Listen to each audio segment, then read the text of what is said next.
Hello, hello, hello, people. Welcome back to an episode of the USL Show. It is great to be back, and we have the US Open Cup back, and we'll be talking about that as we're going through. Hey, it is, you can't tell in this, but I'm wearing green. Ryan, you have on the four-leaf clover itself. How are you doing, man? Yeah, doing well. This is a kit that I got directly from Celtic a few years ago, but yeah, I figured I'd celebrate the holiday with wearing some green. Love to see it. And You're in another your green normal team prevailed tonight. one green team did prevail tonight as Vermont Green takes down Portland Hearts of Pine, which I said it on Soccer Down Here. Do not be shocked if Vermont wins because their back line is legit.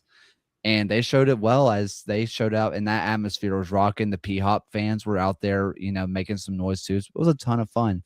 There's a reason why they put that one on CBS, and it absolutely deserved it. Yeah, that was the matchup I think of this round that everyone had circled. That it definitely lived up to the billing for both of those teams. That it really captured the attention of USL all last year. Portland had an amazing crowd that helped travel to this game and just made that atmosphere just really phenomenal and just kind of showed how much it's growing in the Northeast. Yeah, and one thing with this is that the Vermont Green have been kind of single-handedly filtering or just kind of putting in players into the championship in League One lately. So good for them. I mean, there's so much talent on this team that I know Portland Hearts of Pine fans are going to want a victory, obviously, but losing to Vermont is nothing to hang your hat on, really. I mean, it's nothing to it's nothing like for you to hang your head in shame, right? Like it's a great, great team that continues to pump out more talent. We're going to see players that played in this match. We're like, man, they played there, like that's unbelievable. So it's going to hurt now, but this Vermont Green team is legit. And just think this Vermont team is one win away in the Open Cup from being up against an MLS team. Yeah, and that'd be fun if they can have it at the Bernie Bayo. So that would be a ton of fun. Um, Yeah, just you're so not in people your know, usual background. Sorry, that's I'm not in my normal spot. I'm in a motel. This is not a bathroom. Even though this does look like a bathroom curtain, and it might be a bathroom curtain, but this is like the motel room, and this is supposed to be the window cover, but it does look like a bathroom curtain. It's not though. If you're a podcast only, none of this matters. That literally none of this matters. But before we get kind of too lost in the Open Cup sauce, and we want to go ahead and thank our wonderful patrons: Benji Wade, Sharon Anderson, Matthew Schaaf, Doug Brooks, wow, Stephen Howard, John's Landlord, Don Garber, David Horn, Josh, Dylan Reed, William Land, Sandy, Stand Up for Standards, Ryan Smelter, Madcap Peel, Andrew Tallesley, Off the Hedgehog, Kunal Patel, NOS, NF 30, Tim Knox, Rian Lacara, Jeremy Churchman, Noah Telford, Mike Fuchs, John Fuller, Christopher Cohn, Frank Anthony, and John Hunt. Thank you so, so much for supporting us. We cannot do this without you. So let's go ahead and get into the news that sort of shocked the USL world today as we were the preparing for US Open Cup matches. I was kind of wondering, and what are we going to talk about today in terms of news? Well, how about Danny Cruz going on to Minnesota United to be the assistant coach in MLS? This will see Simon Bird become the interim head coach and Paulo Del Piccolo become the assistant coach as we see him take over that job again. First time as a retired player, the first time as an actual player himself. But really, here it's Danny Cruz is off to MLS, which I think a lot of people were shocked by. especially the timing of it as well. I mean, we had all picked Louisville to come into the league just fresh off of a disappointment in the playoffs last year, but off the back of two consecutive Player Shield titles and to just repeat the process under Danny Cruz and to basically like after just 2 games into the season and say, I'm going to move on to other or projects. I'm going to go up to MLS, which it hasn't been like an unheard of pathway for USL managers before. You saw it with Mark Briggs leaving Birmingham earlier this year to go into Dallas. That we've seen a lot of USL managers take MLS assistant jobs at some point in their career as a way to move up. But yeah, the timing of it definitely caught everyone off guard. And it has to be like less than ideal for Louisville to lose Danny Cruz this early in the season. Yeah, we've seen this before. Similarly, when you had Hackworth step down to become the sporting director of St. Louis FC in MLS, which granted that's a quote unquote higher position than assistant coach. We saw James O'Connor leave Louisville to become the head coach for Orlando City, where he's now back with Louisville. And that saw your your 3 players end up taking that job and becoming player coaches, where again Del Piccolo being one of those, which is just so funny that it's happened again. I'm really interested to see if Simon Bird is the guy and if he can continue on with what Danny Cruz has been doing. I am fascinated by the timing and really by the job itself, because I think a lot of us just assumed that Danny Cruz was going to be a USL head coach at Louisville City until a head coach job came around. I feel like we all sort of thought that he was just turning down those assistant jobs because would you rather be the assistant of an MLS team or the head coach of Louisville City, where you have budget at your disposal, you have a fan base at your disposal, and you're going to be in a first division squad very, very soon. I mean, maybe this is a chance for Cruz to try to spread his wings and to a place where maybe he thinks he has a better chance of becoming the head coach. Maybe this is one of those situations where he sees a path to being the head coach soon. I don't think he would say that, but maybe that's the case. That's really the only reason why this makes sense for Cruz.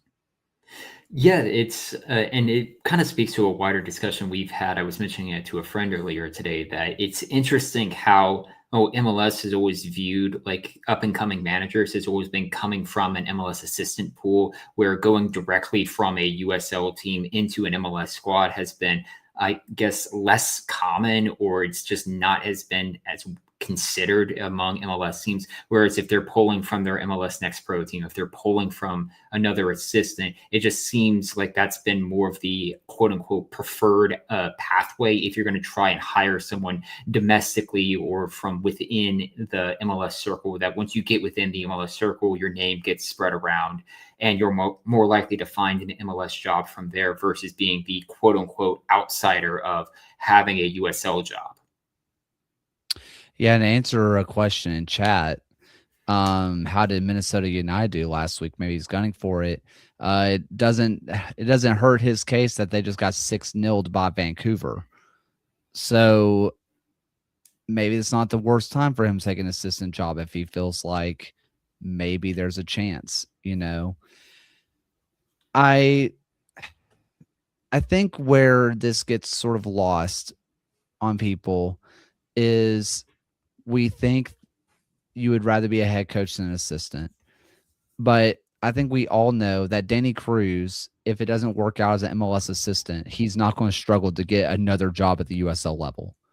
He officially has job security kind of for life at this point. He could be a head coach at the USL level. He could be at the Championship, League One, Division One eventually. He could be an NCAA coach because he has the 3 letters MLS. He's had a lot of success. He can be hired anywhere in the United States for the rest of his life if he wants to be. And I think that's some job security that matters, because if he cuts his teeth, if he does well, he could become an MLS lifer, becoming a head coach or just an assistant that floats around, or he can drop back down to USL. It just depends on what Danny Cruz wants to do. He doesn't have that same kind of security at the USL level, although he should. He doesn't necessarily. Look at Bob Lilly. Bob Lilly, it gets fired or he is not retained for whatever reason.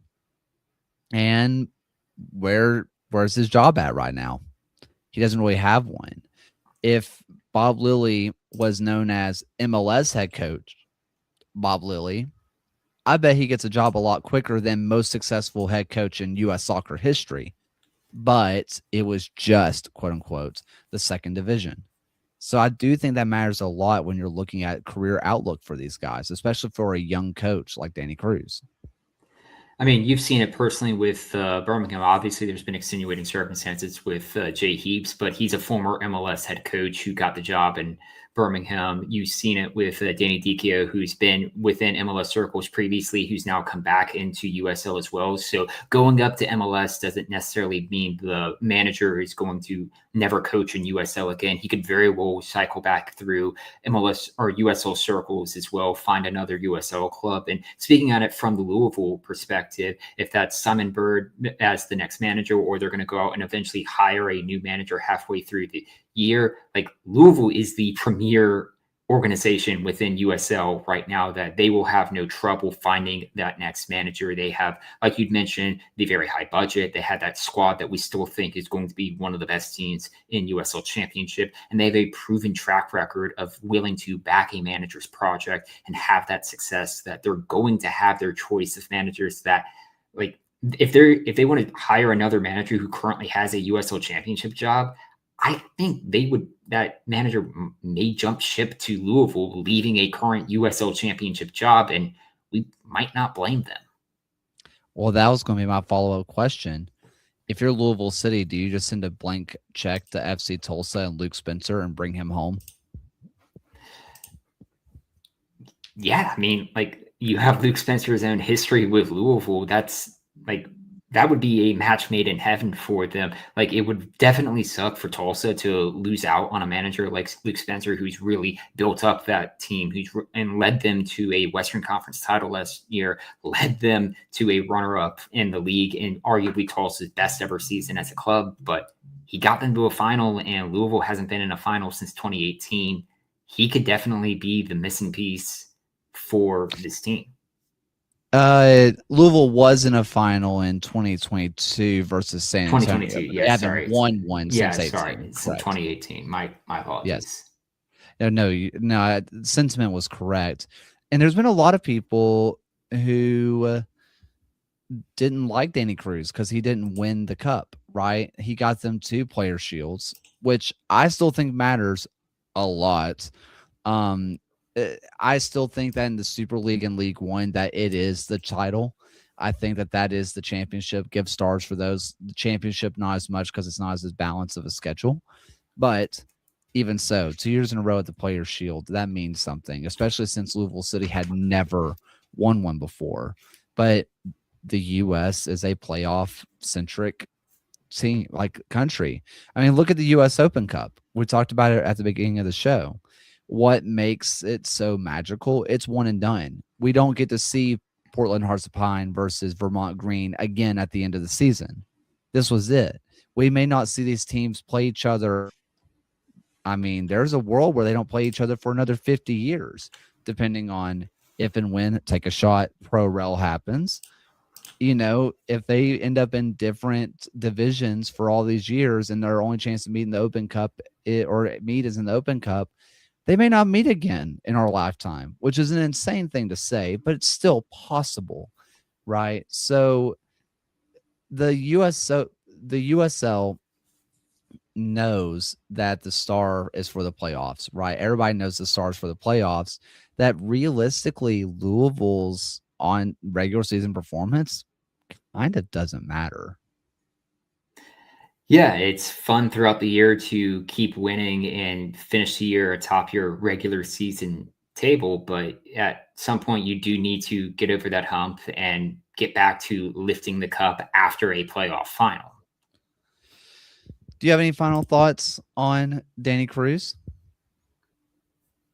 All right, before we segue into some matches, how about we hit our top 5 moments of the week? At number 5, we have Shipman versus Sarasota as he goes one-on-one with Bolaños to keep Fort Wayne in the lead. It isn't enough, though, as Sarasota and Fort Wayne draw 2-2. Number 4 takes us to the Super League and the Pacific Northwest as Yaskinet boots it long, Solano flicks it on, and Fontenot finishes it away. This one would end 3-0 to Spokane over Brooklyn FC. Number 3 sends us to the championship and to Louisville, Kentucky, as Ray Serrano sends the ball postage stamp into the top right corner. This banger will be the second as Louisville downs the Miami FC 4-1. Number 2 sends us back to the Super League as Tyler Lucy shows us why she is her. She takes a touch out wide, and when most players would put in a cross, she puts it top corner. 2 matches into her Super League career, and she earns Carolina a 1-0 victory over Tampa Bay.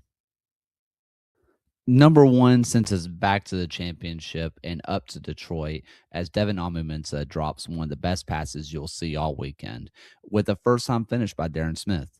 It looks Route 1, but this number 1 play gets all the technique perfect in a 3-0 win over Brooklyn FC. And for our not top 5 moment of the week, we're going to go out to Colorado Springs as the switchbacks and the lights gave us one of the most exciting matches we'd have all year, much in the help of some swirling winds up in Colorado Springs. But it also gave us our not top 5 moment as pro refs say that the power of friendship is just not allowed. This is not the example we want to set for our kids, guys. And with that, let's go ahead and get into some matches. We are going to go out to the Super League, where let's talk about Tyler Lucy just a little bit. And this is going to be kind of a combined conversation as Lucy hit that absolute banger of a goal from that right-hand side, put it over into the top left-hand corner to give the Carolina Cit a 1-0 victory over the Sun. Well, guess what? Tyler Lucy just went on to do the dang thing again today, where she ends up getting a goal again.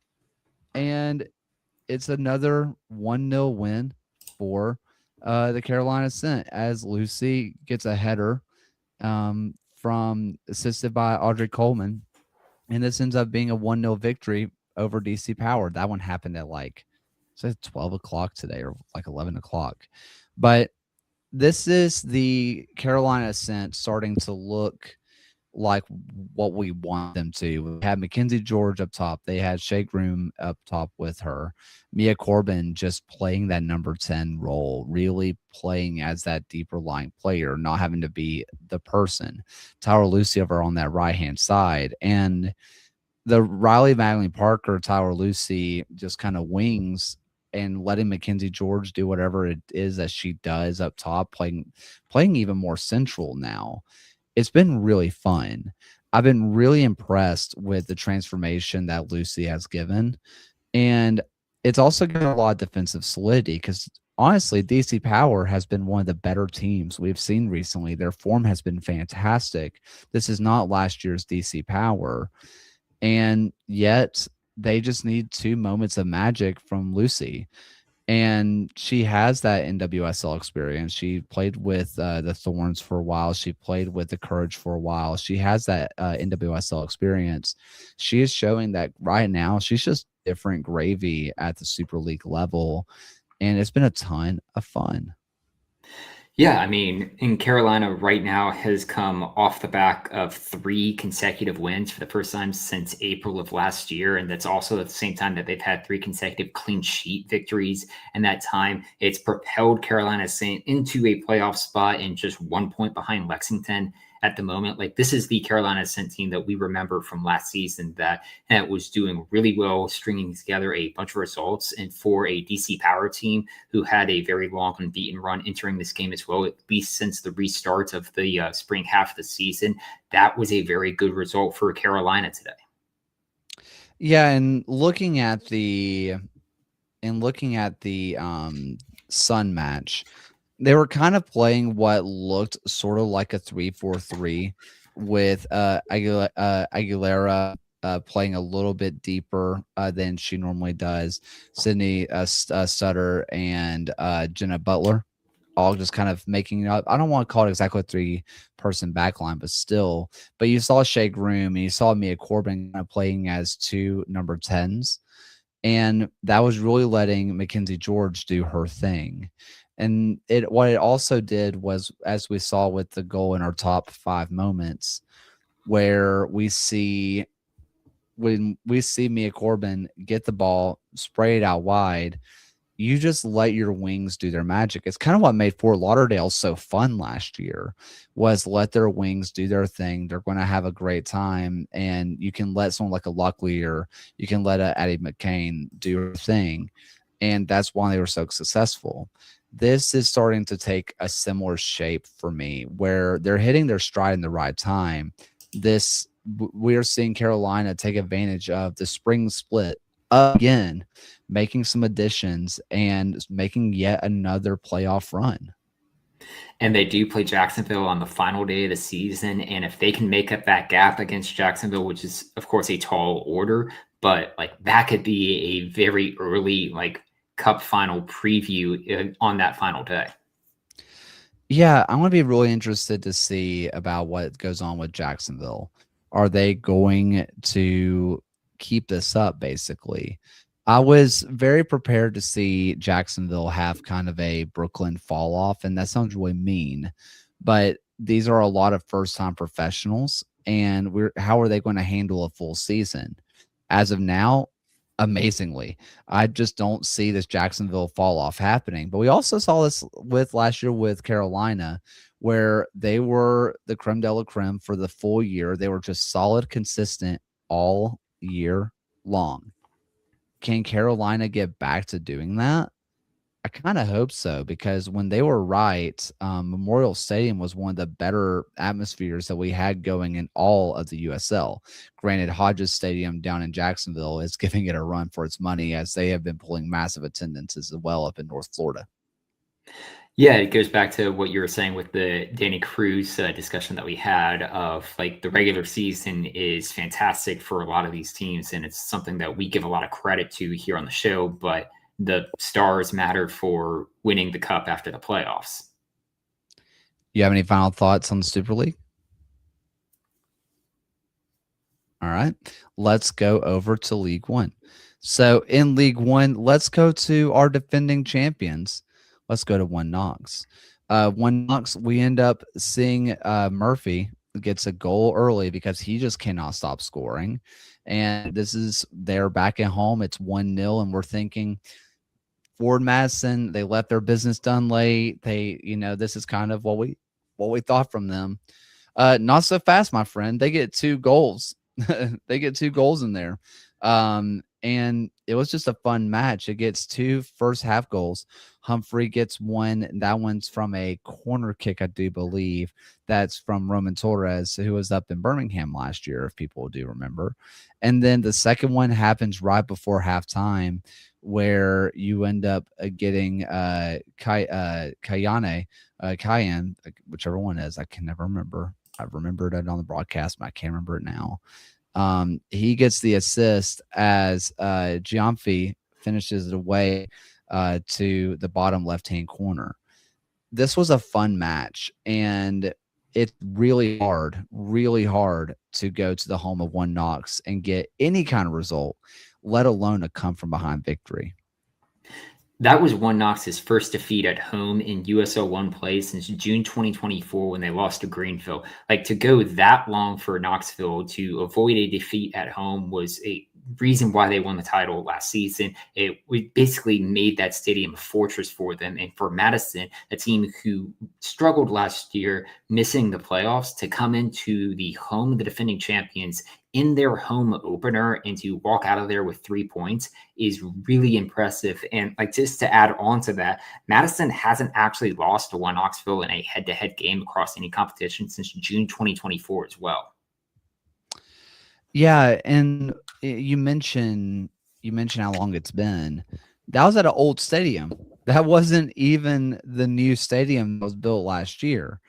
Like, this is not Covenant Health. This was back at UT's women's stadium. This was they have not lost in this stadium ever, including a USL League One final. Like, this has been a long time since the team has lost. And you just had to feel like once you get John Murphy scoring the goal in the 16th minute, that's curtains. I think obviously they weren't going to be able to win forever, right? It's just not possible. But you did feel like once they got the early goal that that was it. That was over. For Ford Madison to show that much resilience in what they were doing, does this feel like it's something that can early on spur them to a better season than maybe we had originally thought? I definitely think this is something that for Madison is a very big building block for them. This entering this year, they had a brand new look team. It just kind of felt like this had to be the season for Matt Glazer that it comes together, or like we're going to move in a different direction and kind of start on a new era, a new chapter for Forward Madison. And considering that like they have a very long kind of just stretch of road games to open the year, like to have this result to say this is the belief we can go to the best team in the league from last season and walk out of there with 3 points. Like this is something that we can really rally behind and have it just kind of propel them to start their first half of the season here. Another thing with this is that I thought tactically was interesting from this match was, like you mentioned, it's a brand new look team. The only remaining player from last year was Gebhardt, which is hilarious. Like definitely Will Smith, alone in the house kind of vibes from for Gebhardt last year. Um, they end up starting Mark Segbers at midfield, and they have Mark Edwards playing that right wing back side, right mid, right wing back. And we hadn't really seen Mark Segbers do this. He was the defensive side of a double pivot to Roman Torres, who is a number 8 or a number 10, depending on what system you play him in. And it looked really good. You end up having Carmichael, you have Humphrey, and you have McCamey, all solid defensively. They were all pretty fun. Definitely Carmichael, the most defensive of the bunch, but it was a ton of fun to watch. Segbers, the defensive mid, is an interesting wrinkle that I was not expecting. And that alone could be something to pay attention to as you're watching this team progress, because he's a good ball carrier, he's a good passer, he's a good defender. You want him to get in those overlaps, but also you kind of don't need to if you're going to be keep using Steven Anor to be that guy. He was getting way out in front and making those overlapping runs all day long. Maybe you don't need a Segbers to do that job for you. Very fascinated to see if that's a continuing thread.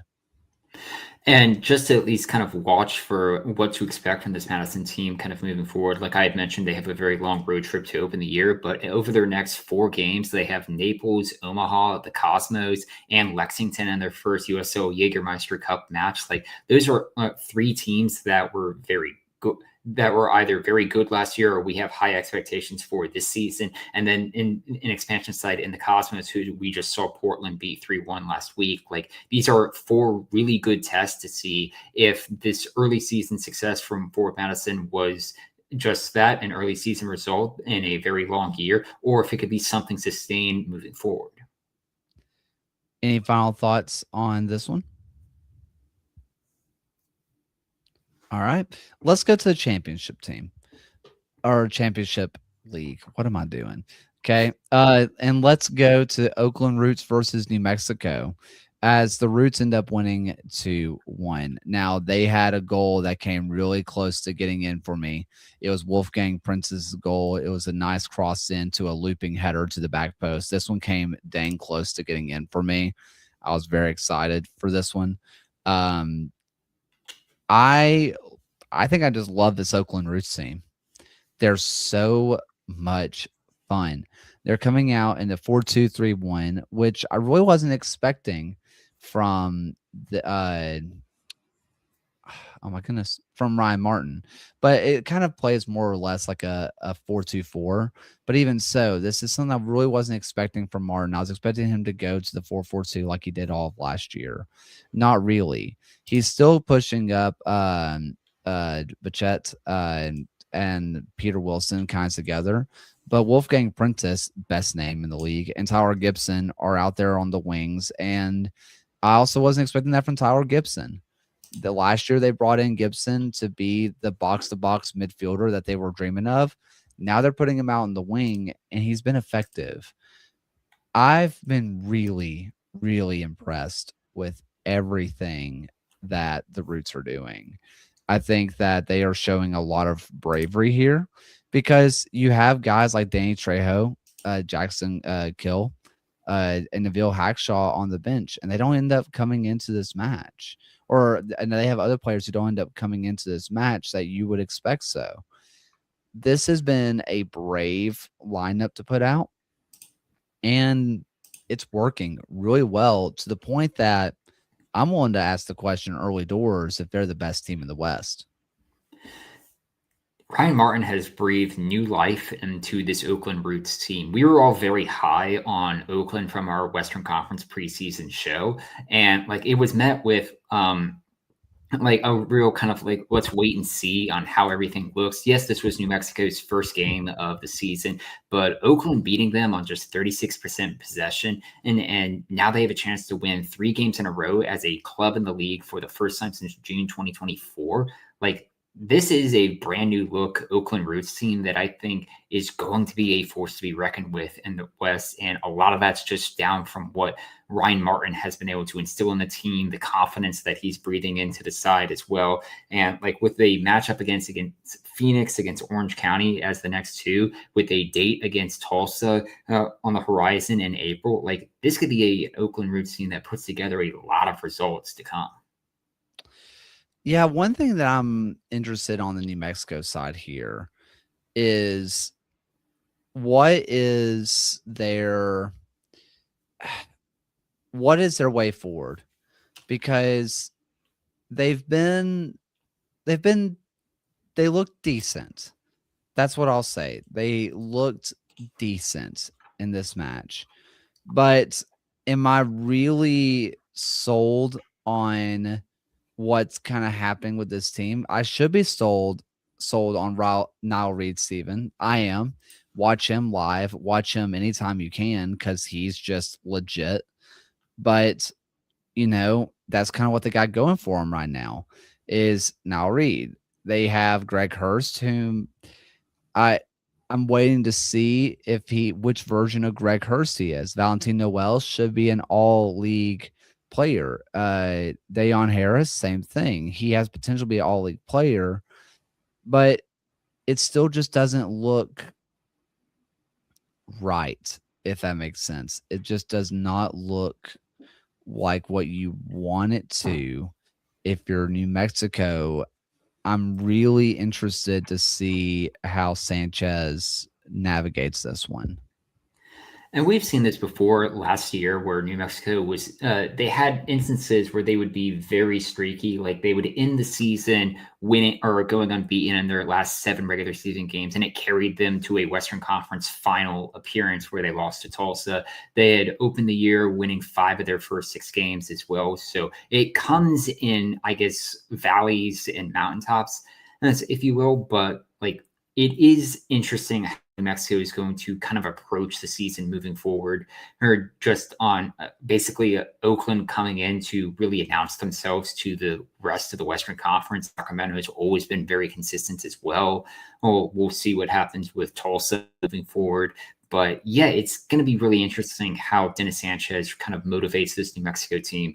Moving forward, they have the Open Cup match, obviously, happening tomorrow night, and then San Antonio, Colorado Springs, Orange County, and Phoenix as their next games in the league. So those are teams that I do think New Mexico can match up well against, but it's definitely kind of a wait and see on what happens for this team. Yeah, and for New Mexico, they have Zelalem starting back there as a defensive mid, that's normally Osman Jabang, and they have Jabang playing as the right back. And I don't know if I liked it. I don't think I did. And I almost wish that they would just kind of go to a 3-back system here, where maybe you put Jabang over in center back. And somebody say, well, he's not a center back. Well, he's definitely not a right back either, in my opinion. It's one of those things. I don't know. I don't know what the plan is for them going forward. I don't know what you want them to do here. And maybe, and it's a name that scares me. It looks very Finnish. Hamalainen. Hamelin.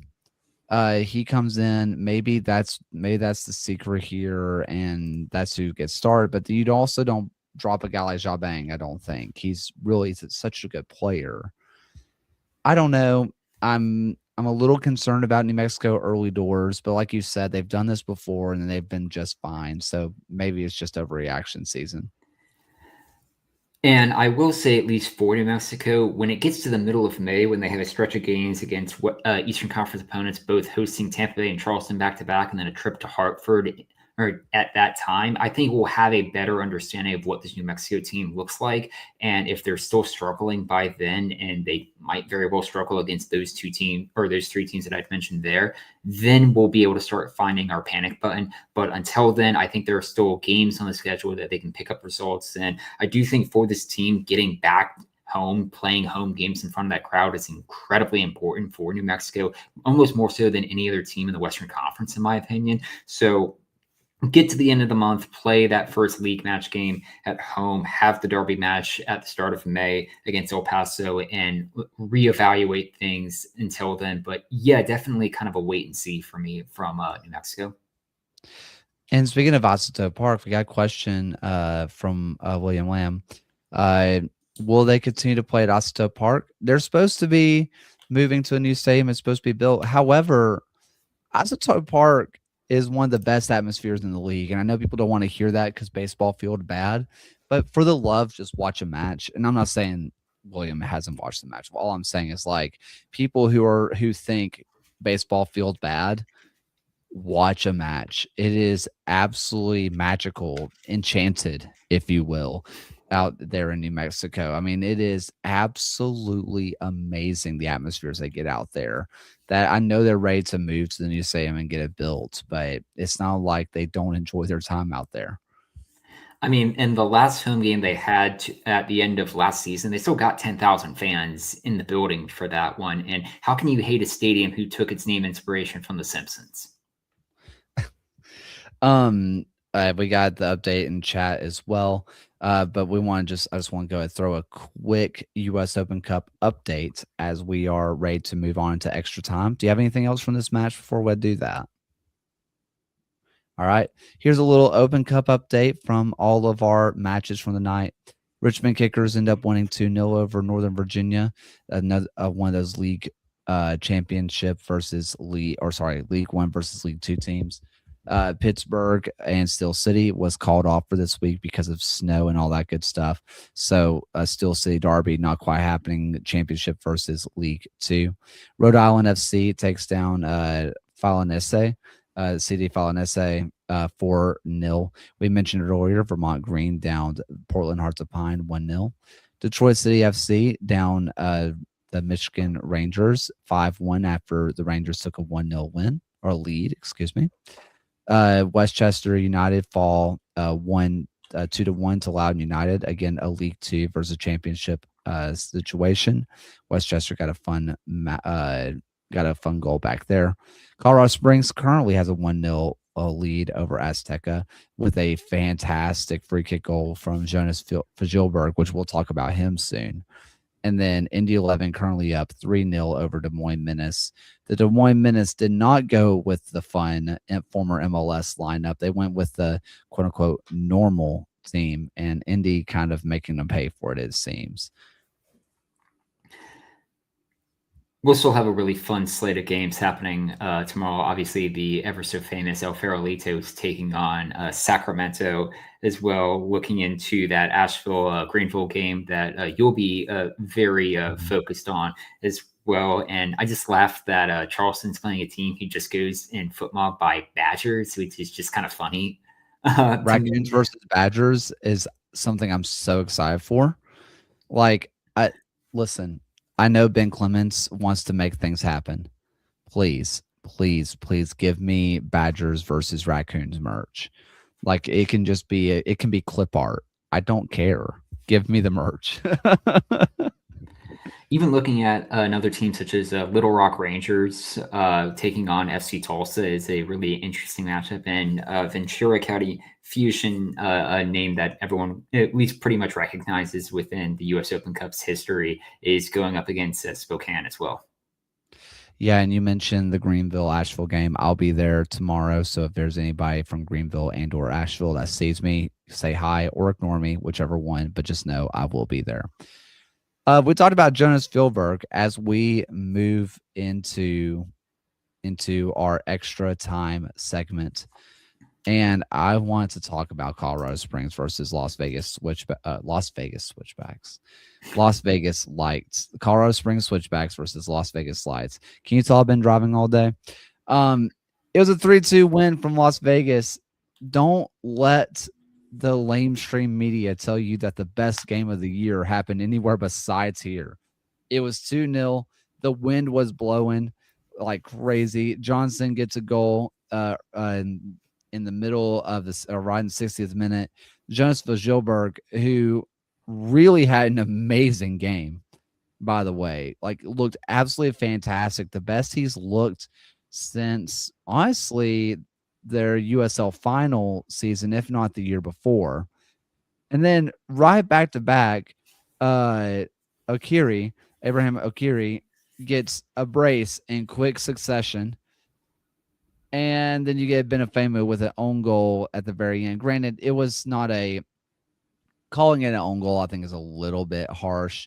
It ends up being Taylor Maples who puts in the header, and it just takes a really unlucky deflection off of Afemu. But it was one of the most fun matches of the weekend. And the wind helped a lot of things. It was weird in the first half, not a whole lot going on because the wind was so weird. And then the game just got weird. And if you don't like that, you don't like Las Vegas Lights football. And this is just like classic early season USL matchups when like we still are in this kind of weird period of the weather. Like it's not quite like spring weather. You're still going to get these very cold games, and the weather was just kind of weird across a good part of the country for today through this previous weekend. And that was just a lot of fun to watch. You obviously saw it from our not top five, just with the wind and everything. But like this is the first time since July 2025 that Las Vegas trailed by 2 goals at one point, came back to tie the game, and then still ended up losing the game when they lost to Tulsa 4-3 last season.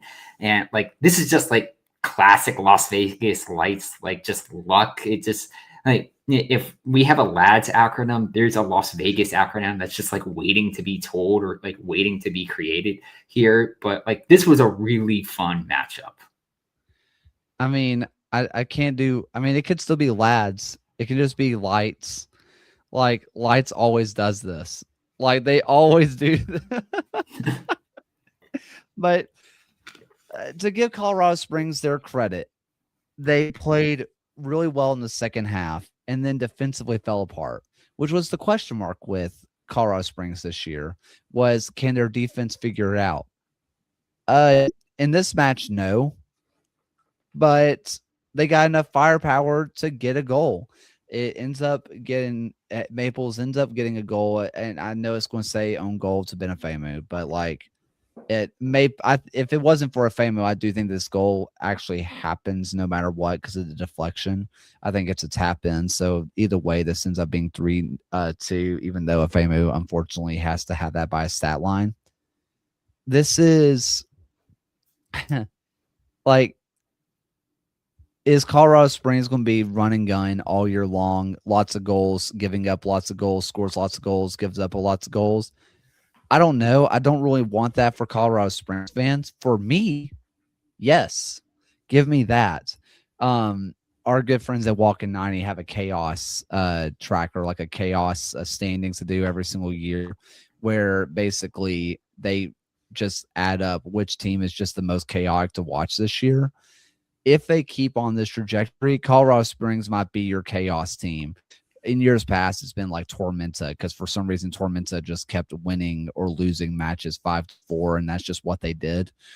This feels like Switchbacks. That might be the team this year, and I'm kind of here for it. Yeah, I mean, and through the first, I guess, the first 2 games of the season, they've already scored 5 goals and have let in 4 as well. Like this team's already been chaotic. Like throughout the throughout last season, there were 13 games where it was like we had a both teams to score no bet hit for them, and like I will always take teams that are going to be chaotic. You'll see both teams to score in the games over 2.5 goals. Like this is a really fun team. And speaking of Colorado Springs, they just got a second goal as well in the Open Cup, and if we're gonna get to have like a really exciting moment, Colorado Springs will then rematch against Las Vegas the Saturday of Memorial Day weekend Heck yes. in Yes. Las Vegas. Give me all of this. It's just fun. Do you have another match for or another moments for extra time? Yeah, Phil isn't here, and I recall John mentioning it as well. But El Paso with a good 3-0 victory over Monterey Bay. I knew Monterey Bay is still figuring things out at the early part of the year. They've been a very reliable fade for me to start the season. But John had mentioned Rubio Rubin has gotten 3 goals now through the first 2 games for El Paso to start the year. And like Locomotive look like improved. They look good. And that's something I at least wanted to shout out. Yeah, I've been really enjoying what I've seen out of El Paso. I had notes on them that I need to pull up because I talked about it today on Soccer Down Here, and I gotta find my notes because I talked about them pretty extensively because I really like what I see out of them. Um, yeah, so they've had Dolomeyer, who's looked great. Uh, Twamasi has been great as well.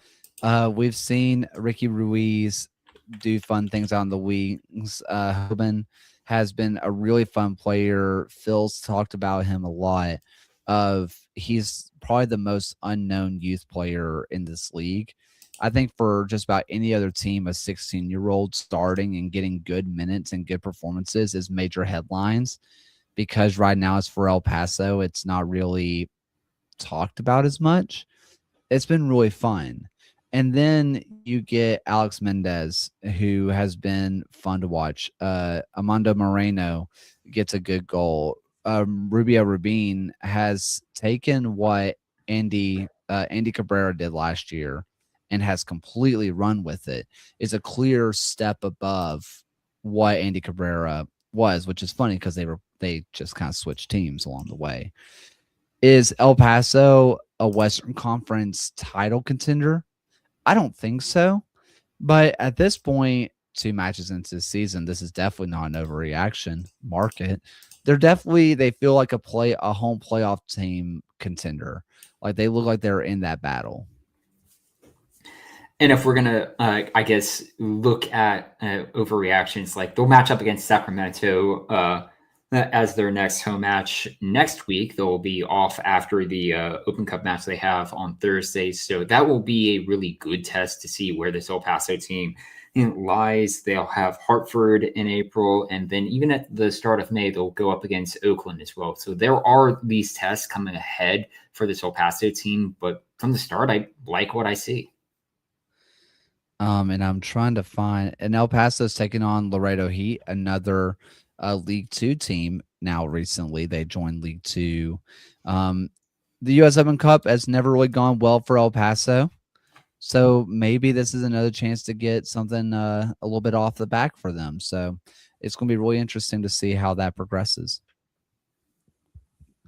Another U.S. Open Cup darling from last year, Chattanooga Red Wolves, who ended up becoming just a darling in League One. Although I think most League One fans would not call them darlings because they were rough, they were tough, they were mean, they were defensive, and they come back from behind against Greenville.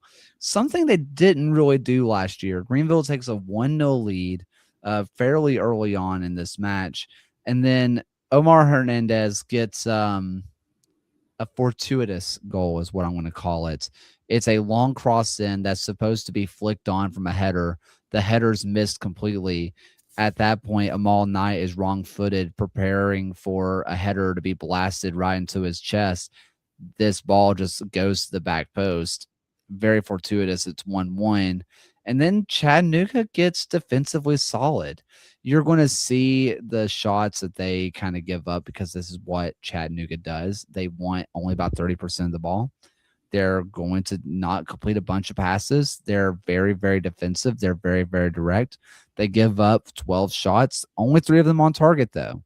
This is what Chattanooga does. They're going to limit you to shots outside the box. They're going to limit you to shots from wide angles, and you're going to get low chance moments. And Chattanooga does that to perfection. And then they go as direct as you can. They are the epitome of English football, right? We're talking about extremely defensive, extremely direct, pacey wingers, putting in crosses, and just see what kind of chaos you can kind of create along the way. I think this is going to be fun for this team as they're moving away from a 5-man back line, going to this 4-man back line. Is this something that's going to give them a little bit more offensive prowess to make more of these comebacks? Maybe, because we would not have seen this team do this last year. If they went down 1-0, that was curtains. Now they have a little bit more about them going forward, despite losing some pieces, gaining some pieces as well, to be fair. But still, I'm very impressed with what the Red Wolves did. Yeah, I mean, it's their first time since September 2025 when they went down 1-0 against Spokane that they came back and actually won the match. Like in the time that they had since then, there were 4 defeats where they allowed the opening goal and then ended up losing. And I do think that played a little bit of a role on Chattanooga just losing steam at the end of the year. They exited the playoffs to Portland in the first round. And it's going to be really interesting to see how this Red Wolf teams kind of is going to improve as the year goes along. I mean, this was a side who last season, they started with no victories in their first 4 games. They were a very slow team to get started. And then they just strung together a lot of results through the middle of the year. And it really propelled them into a shield race with their in-state rival. And I really think this Chattanooga team will be another very consistent team kind of moving forward. In fact, one game that I am really excited for, and it's still looking into the future, is on May 2nd, taking on Boise. I think will be a really fun matchup. Yeah, and they also have some interesting Open Cup and Jägermeister Cup, not Jägermeister, USL Cup, Prinks Cup. I've still never seen a Prinks tire in real life. I don't think they exist. Where they're going to be taking on Corpus Christi, who has looked interesting attacking wise. They get a 2-2 draw earlier on this week. They're taking on Birmingham, who last year they lost to in the USL Cup. Then they take on in-state rivals, the aforementioned ones, One Knox. I'm going to be really, really fascinated to see how they deal with that. Same thing with going down to San Antonio. Now, are they going to be another U.S. Open Cup team? I think so. This is a Red Wolves team, and I'll always say this with the U.S. Open Cup. If you're a defensive team, you can make a run. That's just how this tournament works. If you can hold on for 0-0s, you're going to be okay, because then you can get it to extra time where you can maybe nab a goal, or you can take it to penalties and welcome to the lottery. For me, I think that is what this team can do. And I think it's going to be really, really exciting to see if they can go on yet another run and maybe take on in-state rivals, Nashville SC again, or a very much waited for, if we could get part 2 of a Scenic City showdown where they can take on Chattanooga FC again. Because if you thought that P-Hop and Vermont was just must-watch TV this year, last year that one ended in a fight, like a full-on flag planting, a brawl. It was a good old time. So I think that's one that a lot of fans are going to be rooting for, unless you're a Red Wolf or a Chattanooga FC fan, because you are probably not wanting to live through that again. Yeah, I mean, the second round will be pairing up the 32 winners from this first round of the Open Cup. So there is a very good chance that we could see the Red Wolves playing one of their in-state opponents if Knoxville and or Chattanooga are able to advance. And yeah, if you just look at the other teams kind of around in and around the area, I mean, you'll have Charlotte in this tournament, and you'll have Atlanta United in this tournament. No Nashville in it this year as well, just with the Open Cup format. But I always look at like what other professional teams are kind of lying in wait for a lot of teams in the region. So it is a very enticing way for Chattanooga Red Wolves to get matched up against another MLS team if they go up against another run. Do you have any other extra time thoughts? I know they were at the losing end of it, but like, congrats for the New York Cosmos just to have a team again. They lost 3-1 against Portland, but it just looks like it was a good crowd at Hinchcliffe Stadium, and I do think having I saw the graphic online, but like all the teams in the New York area was just really cool. Like you had Cosmos, obviously Westchester, Brooklyn, the two MLS sites that are there as well. That it's just cool to see that really growing as well. So just, I know the result wasn't what they had hoped, but their Cosmos are back in the league. And I know a lot of people were upset about the stream, and they were like, "Why does it look like this? Why, like, what is going on?" Apparently, they didn't have Wi-Fi at the stadium to start the game, which is why it was just so bad looking on the stream. Apparently, they just did not have Wi-Fi at the stadium, so that is that's just something to kind of note. So hopefully going forward, it won't be an issue. Hinchcliffe looks like a fun place to go catch a match. They had the surrounding area that looked really fun. It looked like a good time. The fans sounded great, and it was honestly a good match. Portland showed their prowess a bit. Like, they showed that they had a lot more going forward than the Cosmos did. I'm not entirely sold on the project this year for Cosmos, but their whole goal is to be sustainable, young, and be able to have a youth product that continue to pump out talent. It may not work this year, but next year you could see it. So I think it's going to be a really fun team, and it's really good to see the brand that is New York Cosmos to be back, even if it is in New Jersey. Which I posted this on social media. Something in New Jersey being north of New York City does not compute in my brain. And I know people from the Northeast are like, "You're an absolute idiot." Yes, correct. But for someone who's never been to the Northeast, something in New Jersey being north of New York City just does not feel right to me. Is that your basically the same equivalent that Reno is further west than Los Angeles? Whoa, hold on. What? If you pull up a map, Reno, Nevada is further west than Los Angeles. Well, there was another one that was sent to me on socials that I gotta find again. It was another good one. I want to find it. It's just funny. It's just, these like funny little geographical oddities that we get in the US. Oh, here we go. Bristol, Tennessee is closer to Canada than it is Memphis, Tennessee. Which, that just feels fake. That just feels like it shouldn't be true. Pretty much all of Brazil is east of Detroit. Known Eastern. I mean, knowing the USL, they would probably put them out in the Western Conference, for being honest. But yeah, if you check it out on a map, Reno is further west than Los Angeles. That's so fascinating. Anyway, do you have any final extra time thoughts? All right. How about some final thoughts of the night, Ryan?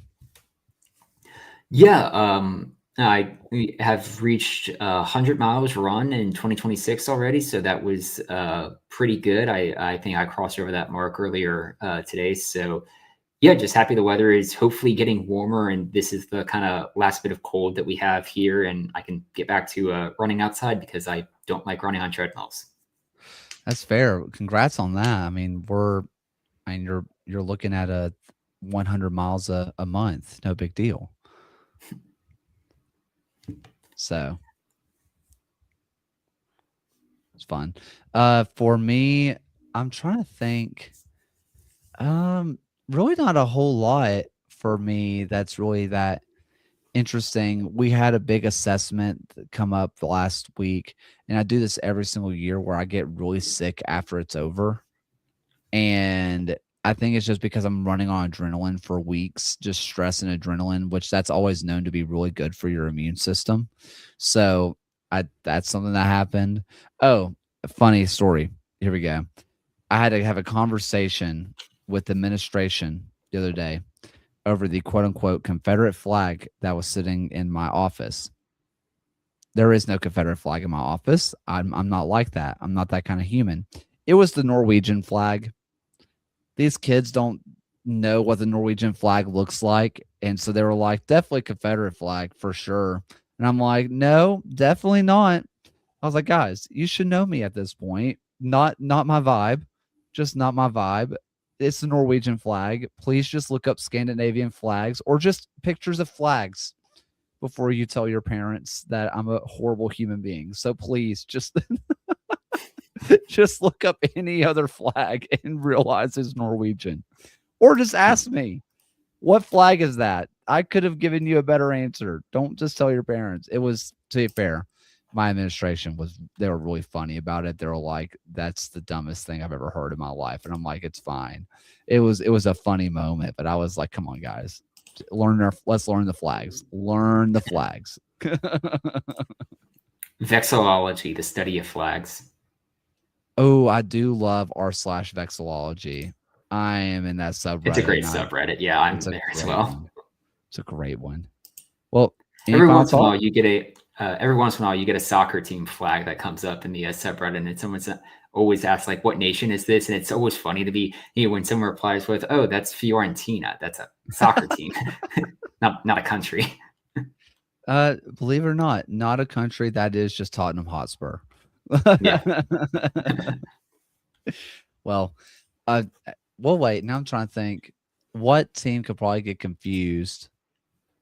I mean, I could see a world where somebody sees Manchester United and thinks it's Spain.